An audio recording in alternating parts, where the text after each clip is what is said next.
Social media پہ کسی نے کہا کہ امپورٹڈ موبائل فونز جو ہیں ان پر ٹیکس جو ہے اس بہت زیادہ ٹیکس ہے. کیا پاکستان میں آئی ٹی اور ڈیجیٹل گروتھ کو یہ چیز روکے گی نہیں؟ دیکھیں دو چیزیں میں آپ کو صرف کہوں. ایک سب سے پہلے کہ جب تک ہم اپنے ملک میں چیزیں نہیں بنائیں گے, ہم امپورٹ کرتے رہیں گے, ہمیں مسئلہ آتا رہے گا کہ ڈالرز کی کمی ہوتی جائے گی, اس کے بعد روپے پہ پریشر پڑے گا, روپیہ گرے گا تو مہنگائی ہو جائے گی. اس لیے ہماری پوری کوشش ہے کہ میڈ ان پاکستان میں چیزیں بنیں. اب دیکھیں یہ جو میں نے کپڑے پہنے ہوئے یہ سارے میڈ ان پاکستان ہیں, میں کوئی باہر کے کپڑے نہیں پہنتا. اور میری کوشش یہ ہے کہ ہم ہر چیز اپنے ملک میں بنائیں. سب کچھ بن سکتا ہے پاکستان میں. ہمیں ایک ٹریڈنگ ملک بنا دیا گیا تھا, ساری چیزیں جو بھی ہو جی باہر سے امپورٹ کر لو, اپنی انڈسٹری کو ڈیولپ نہ ہونے دو.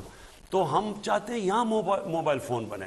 ہم اتنا زیادہ پیسہ خرچ کرتے ہیں باہر سے موبائل امپورٹ کرنے سے, اور جب ہم یہ ڈیوٹیز ہائی کریں گے تو یہاں موبائل کمپنیز انٹرسٹڈ ہیں پاکستان میں. مثلا سیمسنگ میرے خیال میں آ گئی ہے, انہوں نے پاکستان میں موبائل بنانے شروع کر دیے. تو ایک تو ہمارا سب سے زیادہ زور ہونا چاہیے کہ پاکستان میں چیزیں بنیں. دوسری چیز میں ایک لوگ کہتے ہیں جی کہ یہ ابھی آئی ایم ایف کے پیکج میں انہوں نے کچھ ٹیکسز ایکسٹرا لگا دیے 300 ارب روپے کے کچھ. دیکھیں یہ بھی آپ کے لیے سمجھنے کی چیز ہے.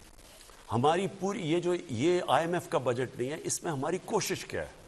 ہماری کوشش یہ ہے کہ اکانومی کو ڈاکیومنٹ کیا جائے. پہلے ہم جب ایگزیمپشنز دیتے تھے, اور جب ہم ایگزیمپشن دیتے ہیں کہ جی انڈسٹری زیادہ تیز آگے بڑھے تو اس کو ہم ایگزیمپشن دیتے ہیں ٹیکس سے, ہمیں پتہ چلا کہ اس کی وجہ سے بہت زیادہ لوگ ٹیکس چوری کر لیتے ہیں. اور میں اپنی قوم کو یہ دوسری چیز کہنا چاہتا ہوں. ایک تو میں نے قانون کی بالادستی کی بات کی. دیکھیں 22 کروڑ لوگوں کا 20 لاکھ لوگ ٹیکس دے کے بوجھ نہیں برداشت کر سکتے. ہم دنیا میں تقریباً سب سے کم ٹیکس دیتے ہیں, اور اگر 20 لاکھ لوگ ہی صرف ٹیکس دیں گے 22 کروڑ لوگوں میں تو ملک کیسے آگے بڑھے گا؟ اب کہنا میرے سے چاہتے ہیں جی ہر روز کی جی ہمارے اسکول نہیں, کئی تو ایک تو 70 سال کے پرابلم ہی کہتے ہیں کہ عمران خان ایک دن میں حل کر دے. جی یونیورسٹی نہیں چل رہی, اسکول نہیں چل رہا, یہ نہیں ہو رہا, وہ نہیں ہو رہا, ریلوے کا حال دیکھیں, وہ فلانی کا. دیکھیں جب ہم ٹیکس ہی نہیں دیں گے تو میرے پاس پیسہ کدھر سے آئے گا ملک کو ٹھیک کرنے کے لیے؟ اور اگر آپ دنیا میں سب سے کم ٹیکس دیں گے تو یہ سمجھتے ہیں کہ ہم ترقی کر جائیں گے. تو کوشش یہ ہو رہی ہے کہ اکانومی کو ڈاکیومنٹ کیا جائے. اور میں ایف بی آر کی بھی ہم پوری ریفارمز میں لگے ہوئے ہیں کہ ایف بی آر کے اندر بھی آٹومیشن آئے. ہم نے وہ ٹریک اینڈ ٹریس سسٹم لے کے آئے ہیں, کیونکہ کئی لوگ بڑا سیلز ٹیکس چراتے تھے, تو اس کے لیے بھی نئی چیزیں لے کے آ رہے ہیں. اور بڑی دیر سے کوشش ہو رہی تھی, اب یہ چیزیں ہو رہی ہیں اس لیے کہ اندر سے ایف بی آر کے وہ ہونے نہیں دیتے تھے, کیونکہ ان کا بھی پیسہ بنتا تھا, ایسے لوگ بیٹھے ہوئے تھے. اب ہم آٹومیشن کی طرف جا رہے ہیں, اور میں یہ بھی کوشش کر رہے ہیں کہ ہماری اکانومی ڈاکیومنٹ ہو تاکہ ہماری ٹیکس کلیکشن بڑھے.